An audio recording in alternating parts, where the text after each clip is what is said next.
कच्ची कैरी यानी raw mango. कच्चे आम को कच्ची कैरी भी कहा जाता है।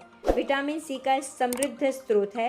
बीमारियों से लड़ने, त्वचा में चमक लाने में, मसूड़ों से रक्त स्राव को ठीक करने में और बालों के स्वास्थ्य को बनाए रखने में सहायक होता है। कच्चे आम की तासीर ठंडी होने के कारण गर्मियों में लू का असर न हो, इसलिए हमारे बड़े हमें अक्सर कच्ची कैरी का पन्ना पिलाते हैं।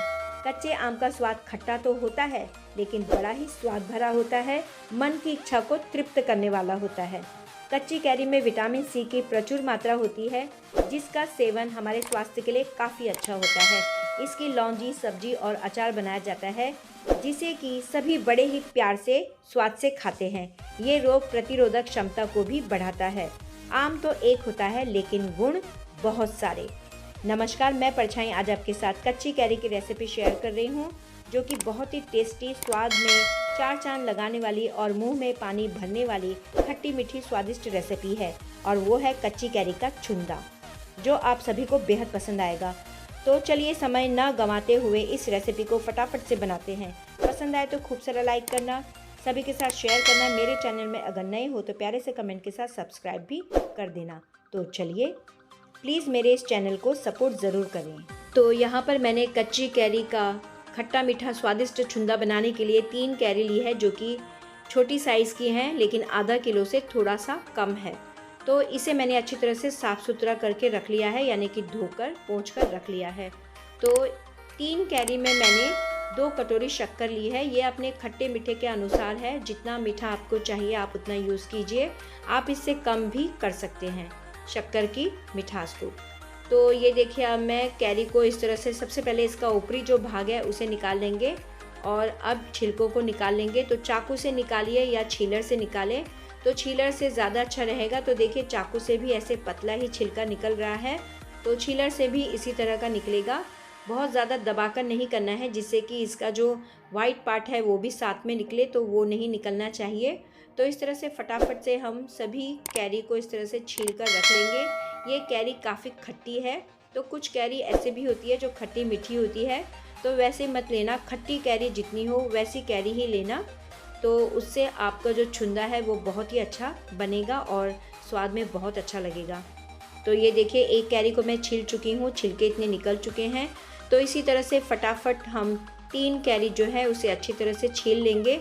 और ये जो छिलके हैं उन्हें फेंकना बिल्कुल नहीं है, साफ़ सुथरा अच्छी तरह से धोकर इसे हम यूज़ में लेंगे। तो इसकी हम अच्छी सी चटनी भी बनाकर यूज़ कर सकते हैं, या किसी चीज़ में भी डालना हो, जैसे खट्टी मीठी दाल बनाना, तो छिलकों का भी यूज़ आराम से कर सकते हैं। तो ये देखिए, दूसरी कैरी भी मैं छील चुकी हूँ, और अब ये तीसरी कैरी भी छीलने जा रही हूँ। तो इसी तरह से फटाफट ये काम हो जाता है। छीलर से फटाफट से इनके छिलके निकल जाते हैं। तो ये देखिए, तीसरे कैरी के भी छिलके इस तरह से मैं निकाल चुकी हूँ। अब ये तीनों की तीनों कैरी के छिलकों को निकालकर मैंने अच्छी तरह से साफ़ सुथरा कर लिया है। अब इन छिलकों को हम फेंकेंगे नहीं, इसकी हम चटनी बनाएंगे। तो मैं आपको चटनी बनाकर भी बाद में बताऊँगी। तो चलिए अब आगे बढ़ते हैं। तो यहाँ पर मैंने मीडियम साइज़ का कद्दूकस लिया है। तो आप बड़ी साइज़ या छोटी साइज़ का कद्दूकस न लेते हुए इस तरह से मीडियम साइज़ का ही कद्दूकस लेकर इस कैरी को अच्छी तरह से हम कद्दूकस कर लेंगे। तो ये अच्छा रहता है छुंदा के लिए। तो चलिए फटाफट से इन सभी को हम कद्दूकस कर लेते हैं। जब भी कैरी को कद्दूकस करना हो तो इस तरह की मीडियम साइज़ या छोटी साइज़ के ही कैरी लें, तो इससे आपको पकड़ने में भी आसानी होती है और कद्दूकस करने में भी काफ़ी आसानी होती है। कैरी को इस तरह से कद्दूकस कर लेने के बाद इसमें जो गुठलियाँ बचती हैं, तो इसे मैंने पानी में इस तरह से डाल के रखा है, क्योंकि इसका हम आगे यूज़ करेंगे। तो देखिए, इस तरह से मैं सभी को कद्दूकस कर चुकी हूँ। तो अब मैं इसे कटोरी में भरकर इसका माप कर रही हूँ। तो ये देखिए, 1 कटोरी भरकर ये कैरी है। तो 1 कटोरी में मैंने यहाँ पर 2 कटोरी शक्कर ली है। इसे मैंने थोड़ा सा दबा कर लिया है कैरी को, और शक्कर को यूँ ही मैंने सिर्फ डाला है, दबाया बिल्कुल नहीं है। तो आप अपने खट्टे मीठे अनुसार आप कर सकते हो, जैसा आपका स्वाद है। तो मैंने 1 कटोरी कैरी में 2 कटोरी शक्कर का इस्तेमाल किया है। तो चलिए अब आगे बढ़ते हैं। तो अब गैस पर मैंने कढ़ाई रख ली है। कढ़ाई में मैं सबसे पहले इस कद्दूकस किए हुए कैरी को डाल रही हूँ। इसे फैला लूँगी थोड़ा सा दबाते हुए, और इसमें कुछ मसाले डालेंगे। अभी मैंने गैस को ऑन नहीं किया है, ये बिना गैस ऑन किए ही काम करना है। तो यहाँ पर मैंने आधी चम्मच के करीब हल्दी पाउडर लिया है, आधी चम्मच साधारण सा नमक लिया है जो हम रेगुलर यूज़ करते हैं, और 1 चम्मच मैंने यहाँ पर काला नमक लिया है जो कि इसमें स्वाद बहुत ही अच्छा देगा। आप पूरा काला नमक भी यूज़ कर सकते हो या तो जो हम रेगुलर यूज़ करते हैं नमक को वो भी यूज़ कर सकते हैं। और इन सभी को अच्छी तरह से मिला लेने के बाद इसे इसी तरह से 15 से 20 मिनट के लिए छोड़ देंगे। ढक लेते हैं अब। तो चलिए 20 मिनट हो चुके हैं। अब ढक्कन को हटाते हुए सभी चीज़ों को एक साथ दोबारा से मिला लेंगे। तो ये देखिए सभी चीज़ें, मसाले और कैरी अच्छी तरह से एक दूसरे के साथ मिल चुके हैं। तो इन्होंने अपना रस छोड़ लिया है। तो बस इतनी देर ही इसे रखना है। अब यहाँ पर मैं गैस को ऑन कर चुकी हूँ और गैस की आंच को मैंने लो रखा है। धीमी आंच में ही इस शक्कर को हम गलाएंगे। तो 2 कटोरी शक्कर मैं इसमें डाल चुकी हूँ। अब इसे अच्छी तरह से चम्मच से हिला लेंगे चारों तरफ से, जिससे कि शक्कर, मसाले और कैरी अच्छी तरह से एक दूसरे के साथ मिल जाए। तो जब धीरे धीरे शक्कर गलने लगेगी, थोड़ी सी गल जाएगी, उसके बाद गैस की आंच को आप यहाँ पर मीडियम कर ले और मीडियम आंच में ही इस छुंदे को बनाएंगे। तो यहाँ पर आप देख सकते हैं थोड़ी सी शक्कर गलने लगी है। तो अब थोड़ी शक्कर और गलने लगी है। तो रस नीचे नीचे हो चुका है शक्कर का और कैरी का। तो देखिए अभी तक लो आंच में ही इस छुंदे को हम बना रहे थे। अब यहाँ पर मीडियम आंच कर लेंगे। तो ये देखिए शक्कर फटाफट से अब गलने लगी है। इस छुंदे को बनाने के लिए केवल 7 से 8 मिनट का वक्त चाहिए रहता है। तो मीडियम आंच में ही इस छुंदे को बनाते रहेंगे। लो आंच में काफ़ी वक्त लग जाएगा। तो आप मीडियम आंच में इसे बनाएं, तेज़ बिल्कुल ना करें वरना वो नीचे लगने का भी चांसेस रहता है। और इसे लगातार घुमाते रहेंगे, मीडियम आंच में ही गैस को रखना है। तो ये देखिए शक्कर हमारी पूरी तरह से गल चुकी है, थोड़ी थोड़ी सी रह गई है। इस तरह से घुमाते घुमाते वो भी गल जाएगी। तो ये देखिए शक्कर ने और कैरी ने पूरा अपना पानी छोड़ लिया है, यानी कि जूस छोड़ लिया है। तो ये छुंदा इतना ही पतला रहता है, इससे ज़्यादा गाढ़ा नहीं करना है। केवल हमें शक्कर को गलाना है और उंगली में हल्का सा रस लेते हुए इसे चेक करना है। अगर आपकी उंगलियां चिपचिपी लगे तो एक तार का इंतज़ार ज़रूर करें। तो एक तार के आने पे तुरंत आप गैस को ऑफ़ कर लें। तो देखिए करीब करीब हमारा ये छुंदा तैयार ही हो चुका है। केवल अब 1 मिनट रखना है धीमी आंच में और बस इसे पकाना है। क्योंकि मैंने उंगली में लगा के देखा तो ये चिपचिपा लग रहा था। अब दूसरी बार मैं चेक कर रही हूँ तो मैं आपको बताती हूँ। ये हल्का सा उंगली में इसका हल्का सा रस लेते हुए उंगली में दबाकर देखिए तो एक तार आ रही होगी। तो गैस को यहाँ पर तुरंत ऑफ़ कर लें। तो ये देखिए मैं आपको बताती हूँ। तो ये देखिए एक तार आ चुकी है, आप ध्यान से देख लीजिए, एक तार आ चुकी है। तो यहाँ पर मैं गैस को मैंने तुरंत ऑफ़ कर लिया है। अब इसमें कुछ मसाले मिलाएंगे जो कि इसके लिए बहुत ही ज़रूरी है। तो ये थोड़ा सा आधा चम्मच जीरा पाउडर है, आधा चम्मच यहाँ पे गरम मसाला है और 1 चम्मच मैंने यहाँ पर दरदरी काली मिर्च का पाउडर लिया है जो कि मैंने घर पर ही कूटा है। और ये 1 से 1.5 चम्मच कश्मीरी लाल मिर्च पाउडर है। तीखी लाल मिर्च पाउडर बिल्कुल नहीं है, कश्मीरी लाल मिर्च पाउडर है।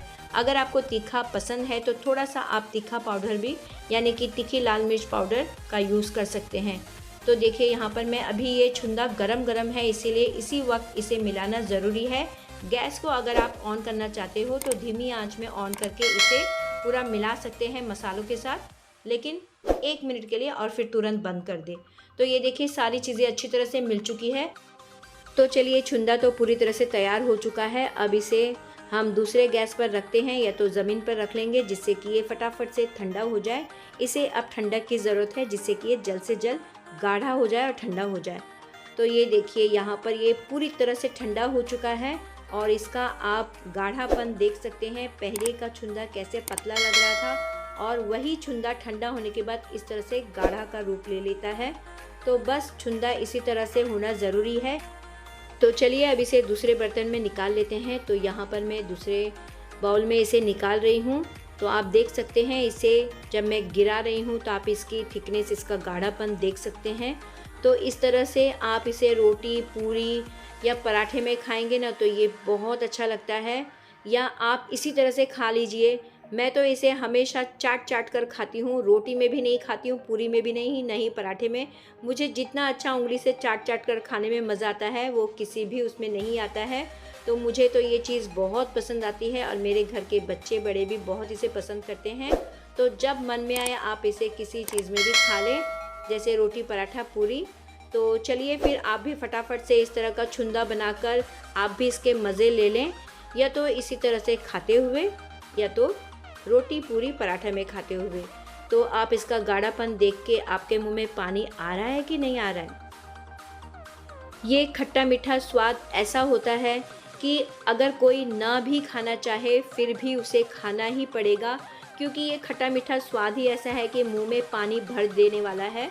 तो चलिए देखिए, मैं यहाँ पर रोटी में ये छुंदा लगाकर अपने बच्चों को दे रही हूँ। तो इस तरह से थोड़ा थोड़ा छुंदा लगाते हुए बच्चों को दे दें, या तो आप इसे ब्रेड में लगाते हुए भी जैम के जैसे खा सकते हो। तो जैम ना खाते हुए आप इस छुंदे को भी ब्रेड में लगा कर दें ना, तो बच्चे बहुत प्यार से खा लेते हैं। तो यहाँ पर देखिए, मैंने पराठे में छुंदा लगा के दिया है, कटोरी में छुंदा रखा है।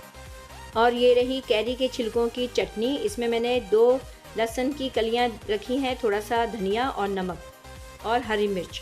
और ये रहा शरबत, जो कि मैंने गुठलियों को डुबो के रखा था पानी में थोड़ी देर, और उसमें थोड़ा सा शक्कर, काला नमक मिला के शरबत को तैयार किया है। तो इस तरह से ये थाली हमारी पूरी तरह से तैयार हो गई है शरबत के साथ। शरबत में मैंने थोड़ा सा कद्दूकस करके कैरी को डाला था, जिससे कि ये खट्टा मीठा ठंडा शरबत तैयार हो चुका है। तो चलिए आप भी फटाफट से इस तरह से कैरी की इतनी सारी चीज़ें बनाइए और अपने बच्चों के साथ इस छुंदे का मज़ा लीजिए रोटी पराठा पूरी के साथ।